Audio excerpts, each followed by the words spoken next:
Very interesting. isn't it?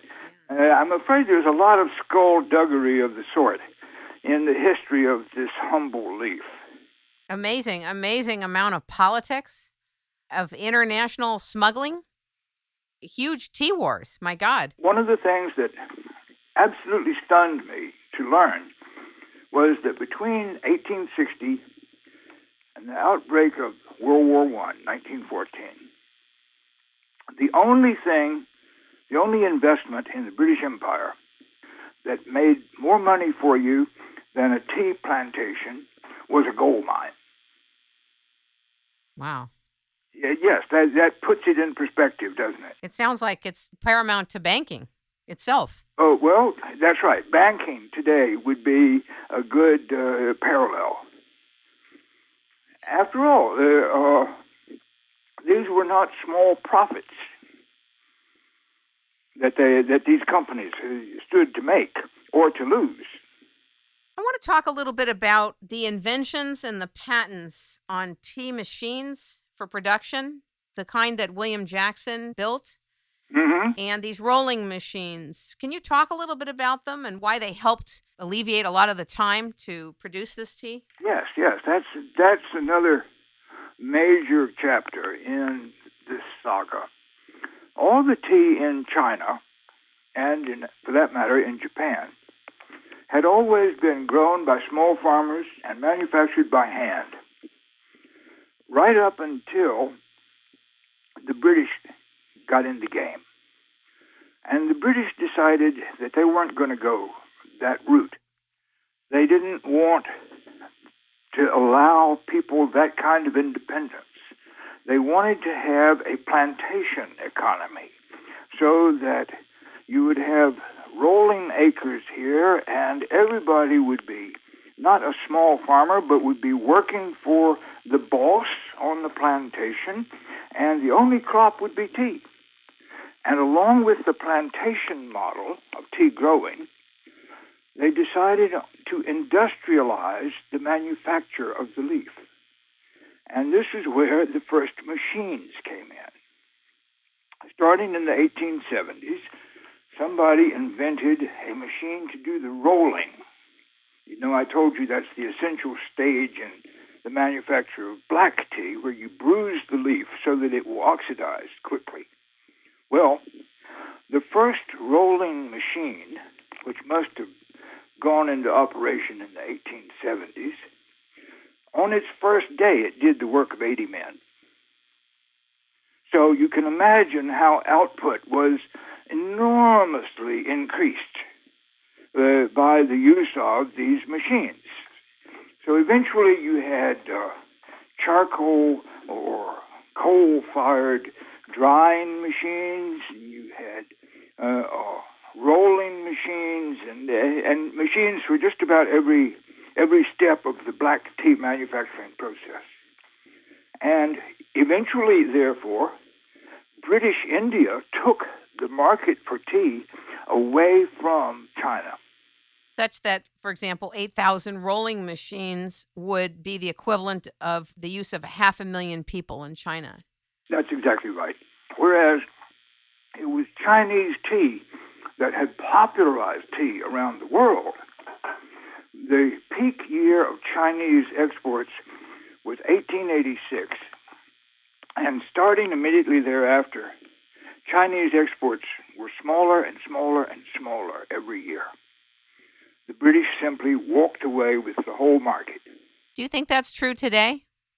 No, today we're all mechanized or industrialized in one way or another, and nobody can control the whole tea market. It's too big. India remains, alongside China, the largest producer of tea. I don't trust statistics from either place, so I don't know which one is truly bigger, but they're both pretty big, and both of them produce mainly for the local market. It's the home folks who drink most of the tea that China or India produces. I wanted to ask you about the funguses that would destroy tea plantations. How did that ever get sorted, or is that still an issue with growing tea? Well, there are certainly pests that show up at certain times of year in certain localities. But the fungus that you're thinking of, I believe, is the one that wiped out the coffee crop. This fungus ate up the roots of the coffee plants that had been growing all over Sri Lanka so that coffee just wouldn't grow there anymore. Those planters, the ones who survived, went into the tea business and created tea plantations instead of coffee plantations.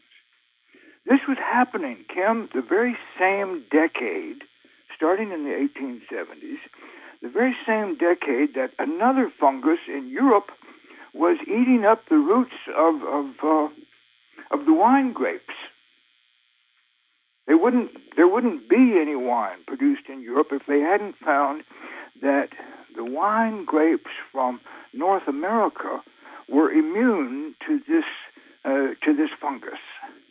And so they would use the root stock from American grapes and graft European grapes onto it. And that's fascinating. That we have any wine from France or Italy. That's fascinating. I never knew that. Yeah, and at the same time, on the other side of the world, there was some kind of root louse or whatever kind of bug it was that was eating up the roots of all the coffee plants in Sri Lanka and Indonesia. What do you think of the fact that today, though, there still are a lot of funguses in different agricultural places around the world? Do you have a concern that that may affect tea plantations, or do you think that tea plantations now are immune because of the way that they're growing the tea? Well, it is an agricultural product, so it's always going to coexist with the weeds and the bugs and the birds of the air. You know, the people who have made the most interesting discoveries in crop management, I suppose you should say, are the people who are into organic farming. I have a friend in Darjeeling who has not used pesticide, herbicide, or anything of the sort, in 30 years or more. Wow, that's great. And he now has no insect problems whatever. His ground is much more fertile and productive. I mean, it's a wonderful story. So I think this is really the direction of the future, organic farming. I wanted to ask you about Thomas Lipton. I thought it was fascinating that he was one of the fathers of modern advertising in his innovative retailing and promotional work, and that he really brought tea to the modern world. In a way, you can certainly say that. He was the most successful of the mass marketers. Absolutely. That's the reason that we've all heard his name. And he was an advertising genius. He thought about self-promotion from morning till night. And that's another reason we've all heard his name. Now, he must have been a charming fellow, never married, loved yachting. That was his hobby. He was a Scotsman, never lost his accent, even though he was a friend of the King Edward VII, Edward VIII, whatever Edward it was, who was the son of Victoria. And he was snubbed by his fellow yachtsmen, who didn't want him to be a member of the club that they belonged to. Why? Well, he was not an aristocrat. He was when the Kaiser of Germany was there for a meet in England at this yacht club, and he knew that the King of England had gone off with his friend Thomas Lipton. I don't know whether they were sailing or stepped out for a drink, but somebody asked the Kaiser, "Where is the king?" And he said, "They tell me he is with his grocer." So you can imagine the class clash that would have occurred. And that yachts club, even though Sir Thomas Lipton carried the colors and raced for the America's Cup